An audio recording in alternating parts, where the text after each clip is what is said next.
Nosso estudo de hoje é a lição 142 do livro Palavras da Vida Eterna, no bem de todos. Sejam vossos costumes sem avareza, contentando-vos com o que tendes, porque ele disse, não te deixarei nem te desamparei. Palavras de Paulo na carta aos Hebreus, capítulo 13, versículo 5. Encarna-se e reencarna-se o Espírito na Terra, a fim de aperfeiçoar-se no rumo das instâncias superiores do universo. Não te encarceres assim nos tormentos do supérfluo, que a avareza retém, como sendo recurso indispensável à vida na cegueira com que inventa fantasiosas necessidades. O dono do pomar não comerá dos frutos, senão a cota compatível com os recursos do estômago. O atacadista de algodão vestirá uma camisa de cada vez. Entretanto, o cultivador e o negociante serão abençoados nos céus, se libertam os valores que administram, em louvor do trabalho que dignifica, da educação que eleva, da beneficência que restaura ou da fraternidade que sublima. Atendamos aos deveres que as circunstâncias nos atribuem, acalentando ideais de melhoria, mas aprendamos a contentar-nos com o que temos, sem ambicionar o que não possuímos, em matéria de aquisições passageiras, a fim de conquistarmos sem atritos desnecessários os talentos que nos faltam. Ainda não se viu homem do mundo cercado de tesouros infrutíferos que se livrasse tão somente por isso das leis que regem o sofrimento e a enfermidade, a velhice e a morte. Respeitemos os princípios divinos do bem para todos. Confiemos trabalhando, caminhemos servindo. Não te deixarei nem te desampararei, disse-nos o Senhor. Sim, o Senhor jamais nos deixará nem nos desamparará. Mas se não queremos experiências dolorosas, espera naturalmente que não nos releguemos à ilusão, nem lhes desprezemos a companhia. Quando a gente vai estudar na doutrina espírita, através de André Luiz, principalmente, o conceito de umbral, André Luiz ele diz que o umbral é aquela região onde ficam os espíritos que não fizeram mal suficiente, prejudicaram as pessoas suficiente a ponto de parar em regiões mais dolorosas, que existem, né? Regiões trevosas, regiões de abismos, que eles relatam nos livros. São vários espíritos que confirmam essa informação, não é apenas André Luiz. Esse espírito, então, que está no umbral, ele nem fez um mal suficiente para estar lá nessas regiões mais dolorosas, mas também não foi merecedor de estar nas regiões superiores. E ele vem falar para a gente qual é a característica principal dos espíritos que estagiam nessa região umbralina. Na verdade, eles morrem, mas não conseguem desencarnar aqui da Terra. Perdem o veículo físico, o corpo, mas não conseguem viver a plenitude do mundo espiritual. E por que não conseguem viver a plenitude do mundo espiritual? Por conta dos apegos que ele desenvolveu. Então são apegos, principalmente, vamos começar assim enumerando, apegos primeiro das várias maneiras de alimentação.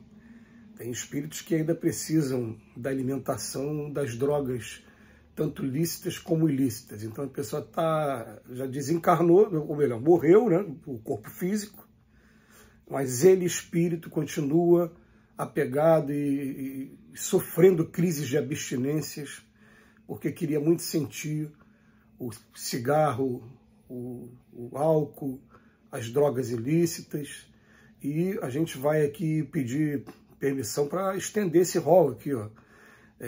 Às vezes a pessoa está viciada no café, a pessoa está viciada na gordura, está viciada no doce, no açúcar. Então a pessoa chega do outro lado da vida e não consegue seguir porque ainda está com vontade de comer o doce, ainda está com vontade de comer aquela costelinha, aquela comida mais engordurada. Ele não estava satisfazendo apenas o estômago. Ele chegou a um ponto de vínculo tão grande que a necessidade passou a ser aqui, passou a ser na mente.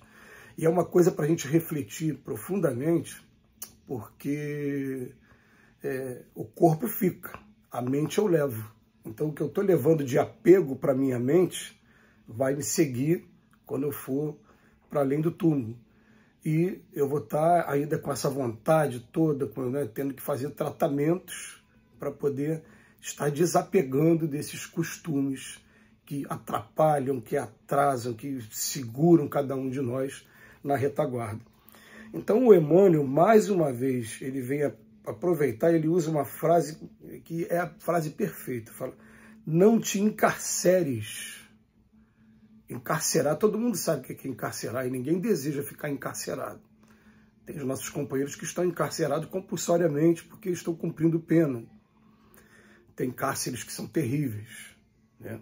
Ainda dentro dos presídios, aqueles que são destinados àqueles que estão no castigo, são terríveis.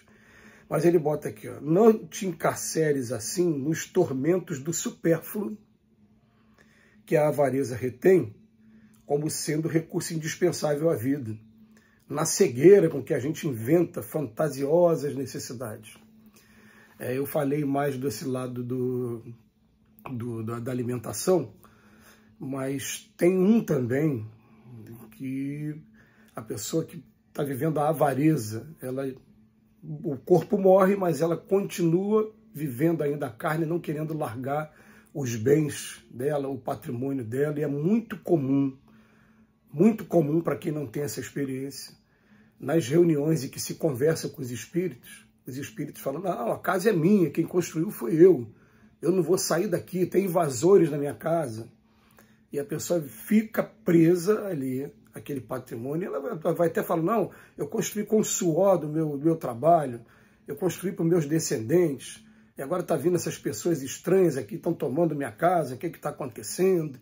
Ele não está se dando a menor ideia ainda, né, de que de repente até os próprios filhos podem ter vendido o imóvel, e ele está preso ali. Ou então nos patrimônios, era muito comum as pessoas, ao invés de fazer como se faz hoje na modernidade, deixar os seus recursos nos bancos, as pessoas colocavam dentro de garrafas, colocavam debaixo do colchão e dentro de latas, e enterravam as latas em determinados lugares. E a pessoa fica: não, eu estou aqui protegendo meu patrimônio, ninguém vai mexer aqui no meu patrimônio. Moedas que nem valem mais, né? Moedas que já foram ultrapassadas. Uma vez eu me lembro de um amigo que abriu um livro e tinha ainda moedas de cruzeiro que o pai havia deixado dentro de um livro. Quer dizer, o pai deve ter guardado ali, pode ter até esquecido mesmo aquele dinheiro, e acabou não sendo aproveitado. Então ele vem chamar a atenção: gente, ó, o dono do pomar não vai conseguir comer além do que o estômago aguenta, e nem o corpo vai conseguir vestir mais de uma camisa de uma vez só, uma roupa de uma vez só, né? Mas ele vem chamando a atenção: quando a gente consegue chegar ao ponto de desprendimento, a ponto de, ele usa aqui, ajudar o trabalho que dignifica, a educação que eleva, e até na beneficência que restaura. Tem muita gente vivendo ao nosso redor que está sendo privado do necessário. Enquanto a gente está aqui utilizando o supérfluo, ele não tem o necessário no momento, o mínimo. Nós estamos começando a viver no nosso país agora mudança de clima. As pessoas não têm o casaco. Ah, mas por todas as vezes que você vai para a rua, você entrega um casaco, doa um casaco, cadê aqueles casacos que são doados? Uma vez eu vi a dura realidade das pessoas que moram na rua. Essa roupa que eles utilizam não costuma durar 3, 4 dias, porque como eles não têm onde tomar banho e não têm onde lavar a roupa, em 3, 4 dias aquela roupa fica com um cheiro insuportável. Eles são obrigados a tirar e fazer igual a gente faz com as coisas descartáveis mesmo. Eles jogam fora aquela roupa e ficam sem o casaco. É uma dura realidade, mas com uma realidade que realmente só quando a gente passa por ela, ou tem a oportunidade de observar, que a gente começa a compreender por que esse trabalho tem que ser contínuo. Essa doação essa revista que a gente faz no nosso guarda-roupa, daquilo que a gente não está precisando para levar para fazer essas doações. Então ele fala para a gente: vamos atender os deveres que a circunstância nos atribui, sempre tendo essas ideias, né, de melhoria, e também tomar muito cuidado com os apegos que a gente cria com a gente, que na verdade a gente vai estar deixando de criar cárceres, sofrimento daqui a pouco, para estar ajudando aquelas pessoas que estão precisando realmente do necessário no momento, e criando vínculos, até vínculos de solidariedade, vínculos de gratidão, que daqui a pouco são esses espíritos que vêm ao nosso socorro também como uma maneira de retribuir, mesmo a gente sabendo que a gente não tem que esperar nada em troca, mas a retribuição vem. Porque a amizade, quando é de verdadeira, quem faz diferença na nossa vida, a gente lembra, né? Que Jesus nos abençoe hoje e sempre.